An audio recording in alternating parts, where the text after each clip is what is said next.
જય શ્રી સ્વામિનારાયણ. જય કષ્ટભંજન દેવ.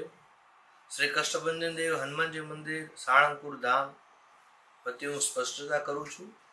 કોપીરાઇટ માત્ર કિંગ ઓફ સાળંગપુરની મૂર્તિની સુરક્ષા માટે છે.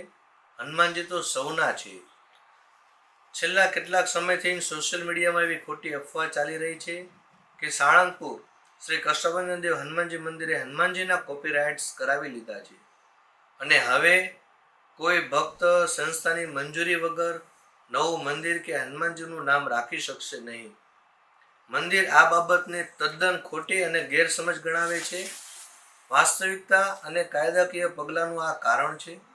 સાળંગપુર ધામ ખાતે કિંગ ઓફ સાળંગપુર જે 54 ફીટની ઊંચી મૂર્તિ દાદાની સ્થાપના થઈ, તેના કેટલાક લેભાગુ તત્વો અને ધંધાદારીઓએ ભક્તોને છેતરવાનું મોટું નેટવર્ક શરૂ કર્યું છે. નકલી પ્રસાદ અને સાહિત્યની અંદર પણ સાળંગપુર ધામના નામે નકલી મૂર્તિઓ, સુવર્ણ વાઘાના ફોટાઓ, માળા અને દોરા તિલકનું ગેરકાયદેસર વેચાણ શરૂ કરાયું છે અને ઓનલાઈનમાં પણ ખૂબ મોટા પાયે છેતરપિંડીઓ ચાલુ રહી છે. સાળંગપુર ધામની નકલી વેબસાઇટ અને સોશિયલ મીડિયાના પેજ બનાવી ભોળા ભક્તો પાસેથી નકલી રૂમ બુકિંગ, દાન અને સેવાના નામે કરોડો રૂપિયા પડાવવામાં આવી રહ્યા છે.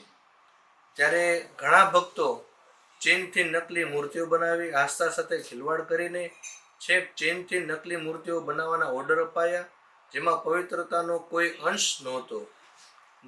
નકલી ટ્રેડમાર્ક એક વ્યક્તિએ તો સાળંગપુર ધામના નામે જ વર્લ્ડ ટ્રેડમાર્ક મેળવવાના કાનૂની અરજી કરી દીધી હતી. તેના માટે શ્રી કષ્ટભંજન દેવ હનુમાનજી મંદિર વતી આ સનાતન સ્પષ્ટતા કરી રહ્યું છું.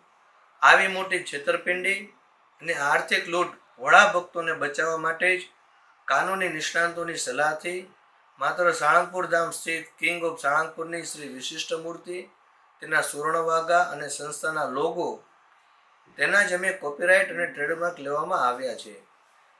અંજની પુત્ર હનુમાનજીના નહીં, ભગવાન હનુમાનજીના નામ, જાપ, પૂજા, અર્ચન, ભક્તિ કે નવું મંદિર સ્થાપવા માટે સંસ્થાને કોઈ જ વાંધો કે વિરોધ નથી. સમસ્ત ભગવાનના કોપીરાઇટ્સ ક્યારેય કોઈને મળી જ ના શકે. હનુમાનજી સદાય સૌના હતા, છે અને રહેશે. એમના પર કોઈ એકનો અધિકાર હોઈ ના શકે.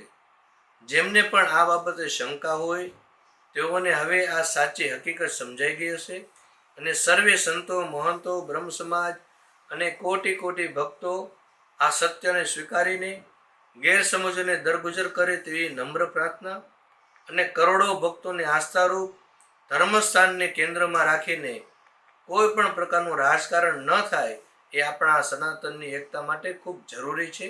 અસ્તુ. જય શ્રી સ્વામિનારાયણ. જય કષ્ટભંજન દેવ.